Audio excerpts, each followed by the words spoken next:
চাওক এতিয়া দেখিবলৈ পোৱা গৈছে যে টকা গণি গণি ভাগৰি পৰিছে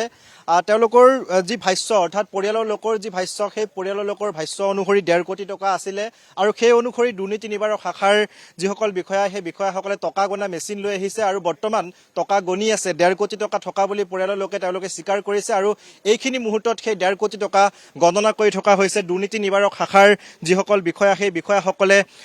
গণনা কৰি থকা পৰিলক্ষিত হৈছে এই যিটো ফ্লেট আমি দেখুৱাইছো ভিতৰত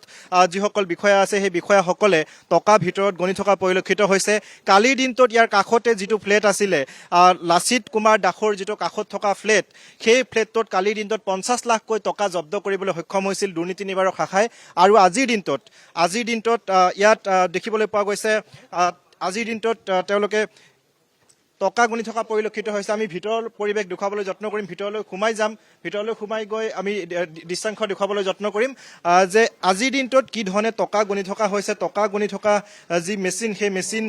লৈ অহা পৰিলক্ষিত হৈছে আৰু এইখিনি মুহূৰ্তত দুৰ্নীতি নিবাৰক শাখাৰ বিষয়াসকলে টকা গণনা কৰি থকা পৰিলক্ষিত হৈছে আৰু কালিৰ দিনটোত যিটো ফ্লেটত 50 লাখ টকা জব্দ কৰা হৈছিল সেই ফ্লেটটো দেখুৱাইছো এইটো হৈছে এই ফ্লেটটোত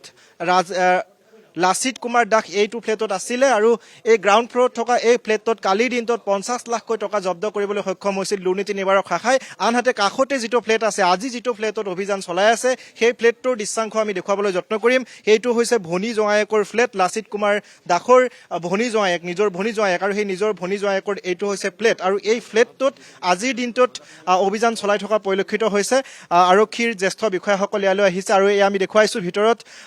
পৰিয়ালৰ লোক আছে সেই পৰিয়ালৰ লোকক লগত লৈ টকা 1.5 কোটি টকা গণনা কৰি থকা পৰিলক্ষিত হৈছে হয়তো টকাৰ পৰিমাণ ইয়াতকৈ বৃদ্ধি হ'ব পাৰে কাৰণ টকা গণনা মেচিন 4টাকৈ টকা গণনা মেচিন ইয়াত লৈ আহিছে আৰক্ষীৰ বিষয়াসকলে আৰু অনবৰত তেওঁলোকে টকা গণি থকা পৰিলক্ষিত হৈছে আমি সন্ধিয়াৰ ভাগৰ পৰা ইয়াত উপস্থিত যিহেতু আছো আমাৰ সতীৰ্থ হিমাংকৰ বৰ্মন আছে আমি দেখিছো যে টকা গণি শেষ কৰিব পৰা নাই 4টাকৈ মেচিন লৈ আহিবলগীয়া হৈছে প্ৰথম কথা লাচিত কুমাৰ দাসৰ যি ঘোলালীয়েক অঞ্জলি আৰু তেওঁৰ যি আচলতে গিৰিয়েক পংকজ প্ৰতিম বৰাৰ ঘৰত এই মুহূৰ্তত অভিযান চলি আছে আৰু পংকজ প্ৰতিম বৰাৰ ঘৰত টকা গণি শেষ কৰিব পৰা নাই যোৱাকালিৰ দিনটোত 50 লাখ টকা উদ্ধাৰ হৈছিলে কিন্তু আজি 1.5 কোটিতকৈ অধিক 1.5 কোটি ইতিমধ্যে হৈ গৈছে তাৰ পাছতো কিন্তু এতিয়াও এটা ট্ৰাংকত উদ্ধাৰ হৈছিলে সেই টকাখিনি এই ট্ৰাংকৰ ইতিমধ্যে 1.5 কোটি টকা হৈ গৈছে তাৰ পাছতো এতিয়াও অভিযানকাৰী দলে কিন্তু টকাৰ পৰিমাণ আৰু বাঢ়িব পাৰে ক'বলৈ গ'লে আজিৰ দিনটোত 2 কোটিতকৈ অধিক টকা এই মুহূৰ্তত উদ্ধাৰ হোৱাৰ সম্ভাৱনা অধিক হৈছে এতিয়াও অভিযানকাৰী দলে যিহেতু অভিযান চলাই আছে তেতিয়াহ'লে আপুনি ক'ব পাৰিব যিগৰাকী চৰকাৰী বিষয়াৰ কি ধৰণৰ আচলতে অভিলেখ চাই সেইটো কথা এতিয়া এই মুহূৰ্তত পোহৰলৈ আহিছে যোৱাকালি 50 লাখ আজি 2 কোটিতকৈ যদি অধিক হয় তেতিয়াহ'লে কি ধৰণে তেওঁ টকা আচলতে সংগ্ৰহ কৰিছিলে সেই কথা ইতিমধ্যে পঢ়িছে আৰু এটা কথা উল্লেখ কৰিম যে প্ৰতিনিধিমূলক দৰ্শকসকলক আমি উল্লেখ কৰিম যে এইগৰাকী বিষয়াই কিন্তু বিগত নিৰ্বাচন খেলাৰ বাবেও পৰিকল্পনা কৰিছিলে সাহসীয় দলৰ পৰা টিকেট বিচাৰিছিলে কিন্তু যেতিয়াই বিচাৰিছিলে তেতিয়াই তেওঁক আচলতে অগ্ৰাহ্য কৰা হ'ল তাৰপিছতে তেওঁ কিন্তু এই ধৰণৰ অভিযানৰ অংশ হৈ পৰিছে নিশ্চয় অতি লক্ষণীয় কথা যে আজিৰ দিনটোত যিটো ফ্লেটত টকা উদ্ধাৰ কৰিছে সেই ফ্লেটটোৰ দৃশ্যাংশ আমি দেখুৱাইছো ভিতৰৰ দৃশ্য এয়া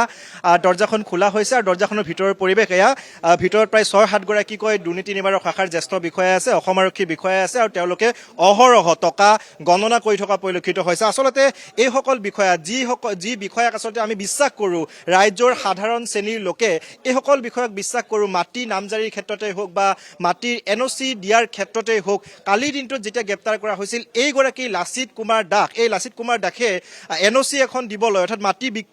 মাটি ক্ৰয় কৰাৰ এখন NOC আৰু সেই NOC খনৰ নামত 1,45,000 টকা ঘোষ লৈছিল তাৰে আগধন হিচাপে 45,000 টকা লৈছিল আৰু সেই 45,000 টকা লোৱাৰ সময়তে হাতে লুতে ধৰিবলৈ সক্ষম হৈছে দুৰ্নীতি নিবাৰক শাখাৰ বিষয়াসকলে আৰু তাৰ পাছত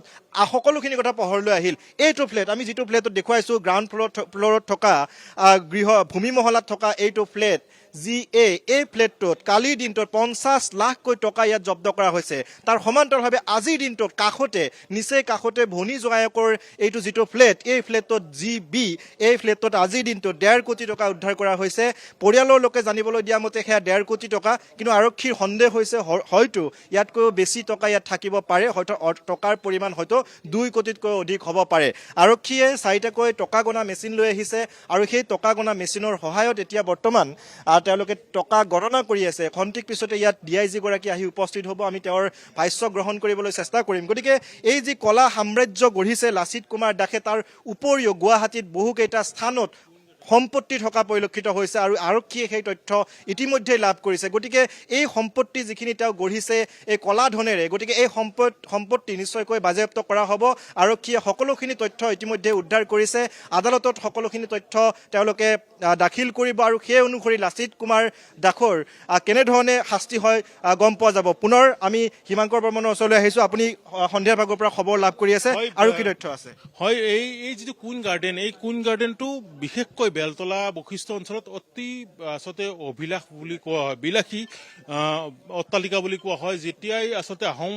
ৰাজ্যৰ আছিল আহোম কালৰ সময়ৰ পৰা এই কুইন গাৰ্ডেন আছিলে আৰু সেই কুইন গাৰ্ডেনৰ নামতে এই অট্টালিকাটো নিৰ্মাণ হৈছিলে এই অট্টালিকাটোৰ কিমান মূল্য হ'ব পাৰে হয়তো আমি দৰ্শকসকল এই মুহূৰ্তত স্পষ্টকৈ ক'ব নোৱাৰিম কিন্তু কোটিতকৈ অধিক ঘৰৰ